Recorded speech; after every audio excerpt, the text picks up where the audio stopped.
자, 이번 시간에는 민주당의 이재명 대표의 복당 제안을 받고 고심 중에 있는 이원주 전 의원 만나보겠습니다. 전화 연결돼 있습니다. 안녕하십니까, 의원님?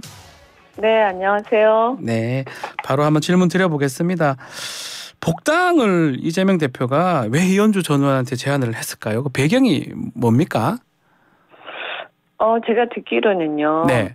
지금 이제 현 시국이 매우 심각하고 엄중하지 않습니까? 네. 그래서 그 권위주의랄까 검찰 권위주의 그리고 민주주의가 파괴되는 이 상황 그리고 또 뭐 경제라든가 안보 외교 이런 식의 어떤 강력한 견제가 필요한 상황에서 이런 큰 이제 총선을 앞두고 정권 심판의 대의 이런 큰 대의에 이제 함께하자 힘을 합하자 이렇게 제안하셨습니다. 힘을 합하자인데 아직 복당 제안 받고 고심 중이다라고 이렇게 알려져 있거든요. 어떤 부분이 좀 고민이 되는 건지요?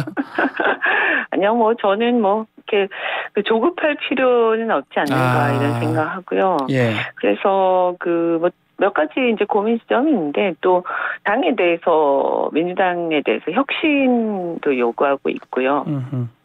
그러니까 어쨌든 제가 또 서로 간에 이제 제가 탈당하고 떠날 때 제가 얘기했던 것들 그래서 특히 이제 그 당시에 보면 제가 이 어떤 뭐라고 해야 되나요? 운동권 기득권이라든가 그다음에 이런 어떤 패권적 당내 패권적 행태 이런 것들에 대한 문제의식이 있었는데 이런 부분들에 대해서 이제 아무래도 이렇게 좀 뭔가 혁신이 필요하다 이런 생각을 갖고 있고요.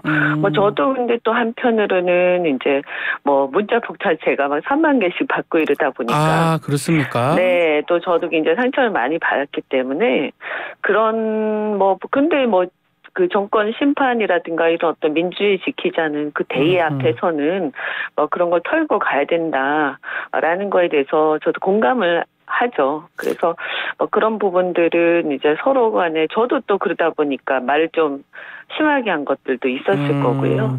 그런 것들 좀 털 필요는 있다 이런 생각을 해요. 근데 하여튼 좀 그런 건 정리하는데 시간이 좀 걸립니다.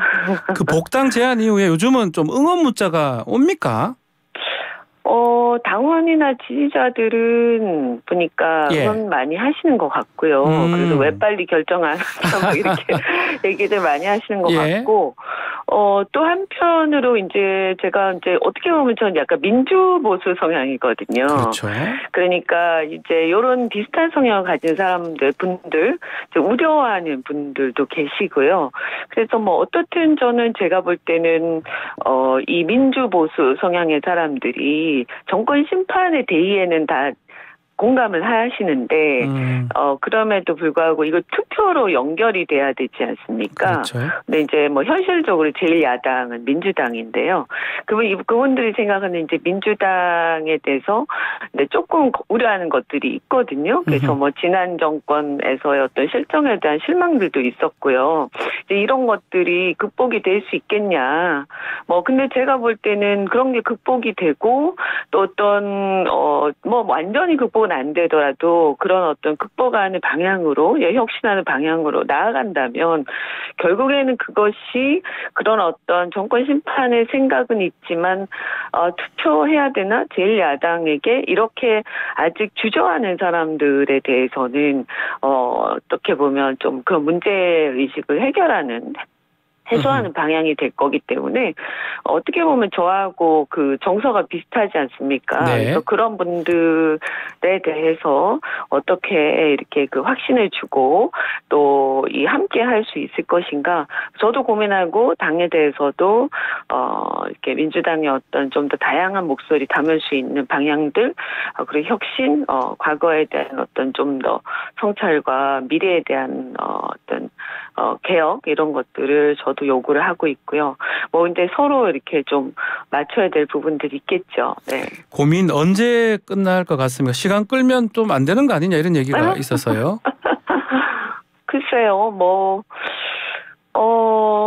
너무 많이 끌어서는 안 되겠지만, 그렇다고 막 그거를 또 조급하게 해서, 결정할 것은 아니다. 어쨌든 신중할 필요는 있지 않습니까? 그리고, 당하고, 여러 가지 또 협의 중에 절차적인 협의도 하고 있는데요.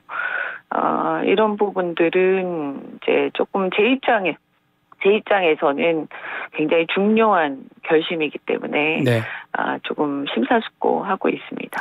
이 절차적 협의라는 게 뭐 복당 뭐 이런 걸로 말씀하시는 겁니까?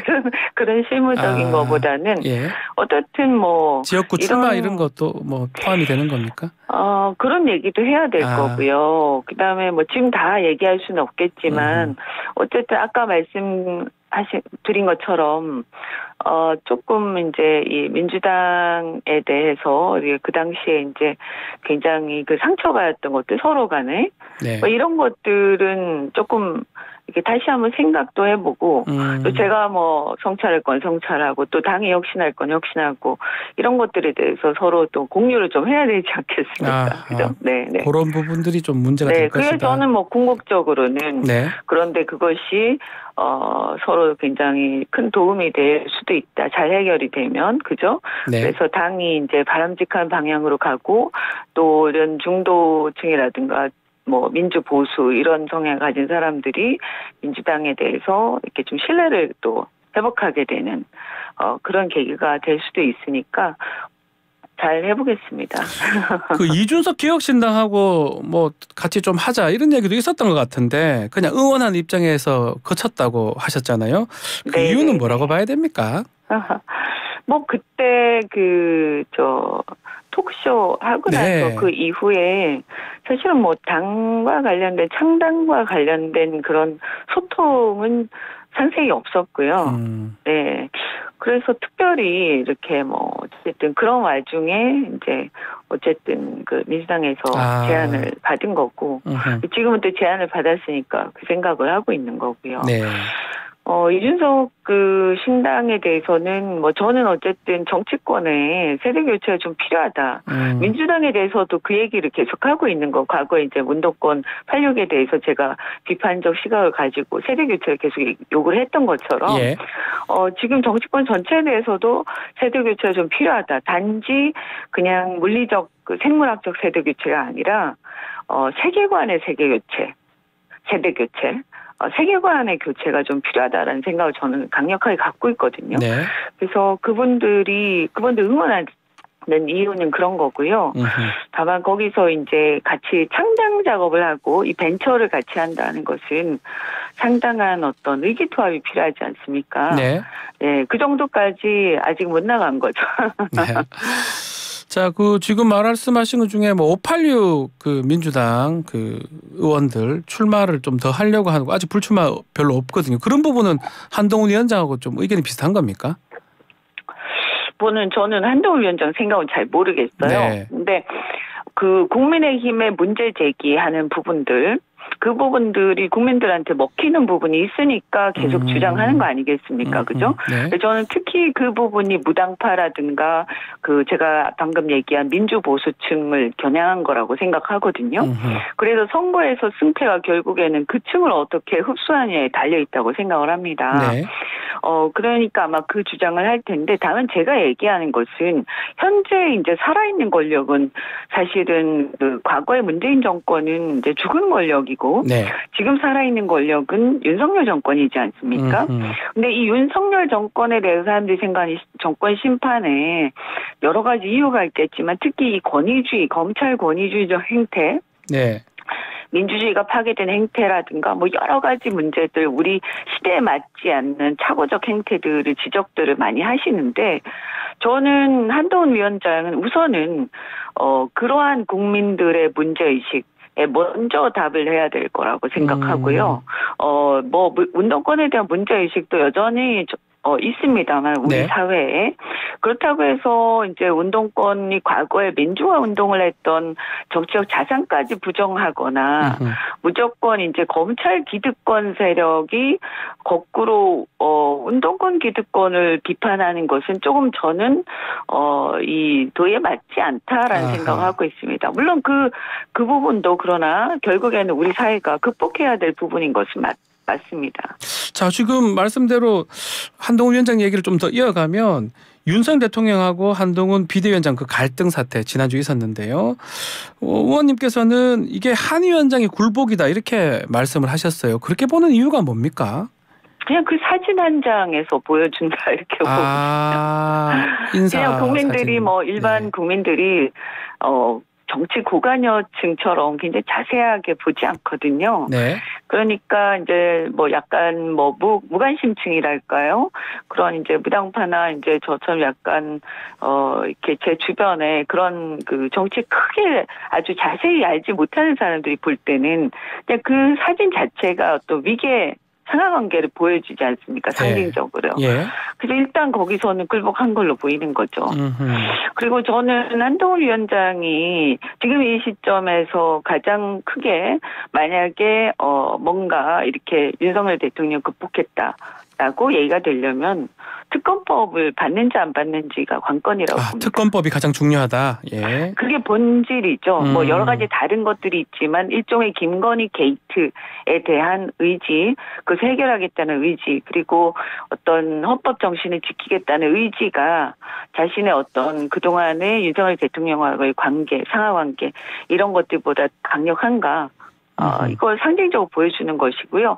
뭐 지금 어떤 뭐 사과 어쩌고저쩌고 하면서 약간 일종의 해프닝성이지 않습니까? 네. 그래서 그런 것들이 잠시 일어났다라고 해서 본질적으로 바뀐 건 아니거든요, 상황이요.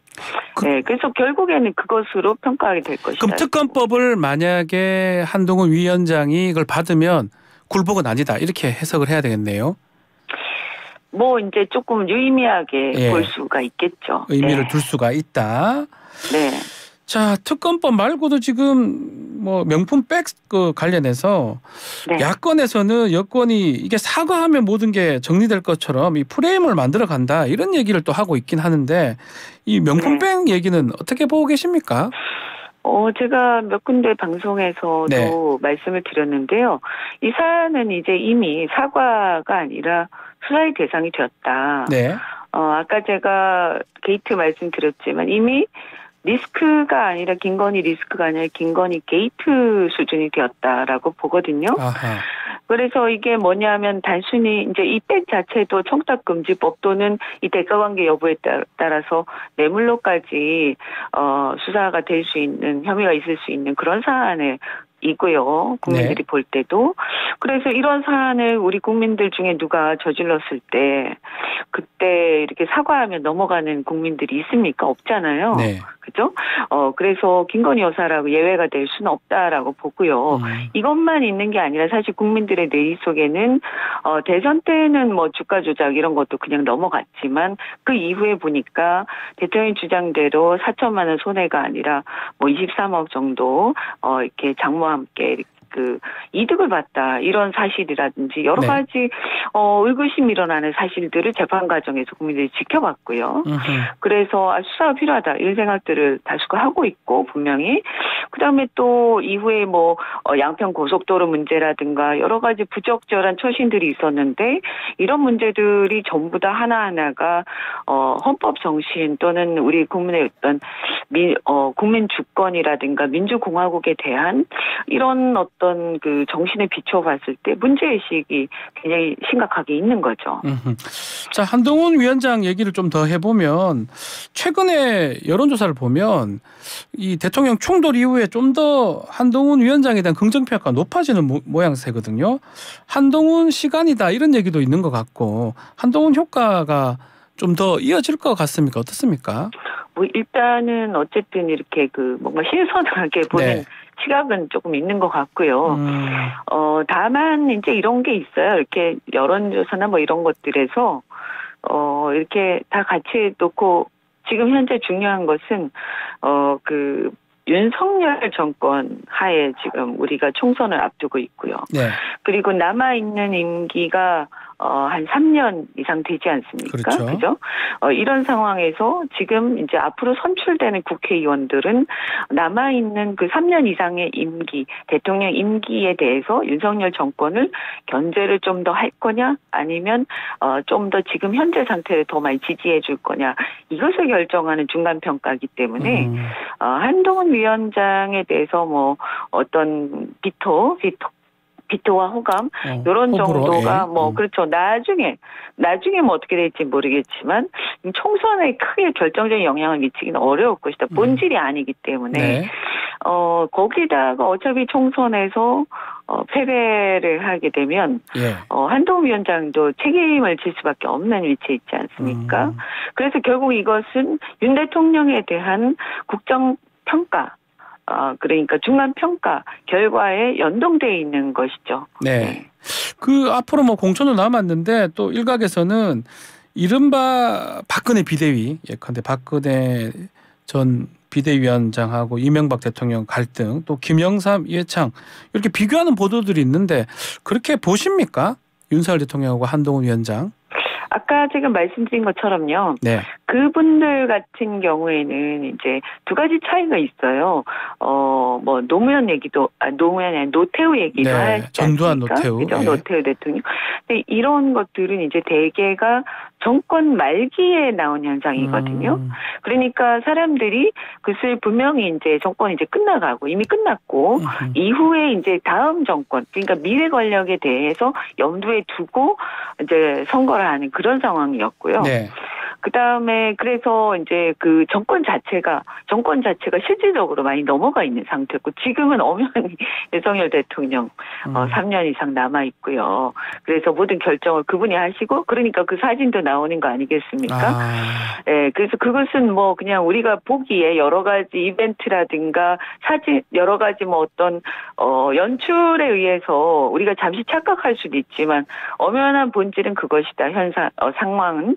그다음에 또 하나가 박근혜 대통령이라든가 이런 분들은 자신이 이제 정치적 어떤 고난 또는 정치를 쭉 해오면서 그 자연스럽게 이명박 대통령하고 차별화가 된 상황이죠. 그래서 아직은 그렇게 이제 정치적으로 완전히 다른 노선, 차별화 이렇게 되기에는 시간도 좀 얼마 안 지났었고 좀 더 지켜볼 필요가 있는데, 그래서 제가 말씀드린 것처럼 특검법이라든가 국민들 다수가 원하지만 윤 대통령은 뭐 거부권을 행사했던 이런 사안들에 대해서 본인이 어떤 입장을 보여주느냐, 이것이 어쨌든 분기점이 되지 않겠습니까? 알겠습니다. 시간이 다 돼서 오늘 말씀 여기까지 드려야 될 것 같습니다. 감사합니다. 네, 고맙습니다.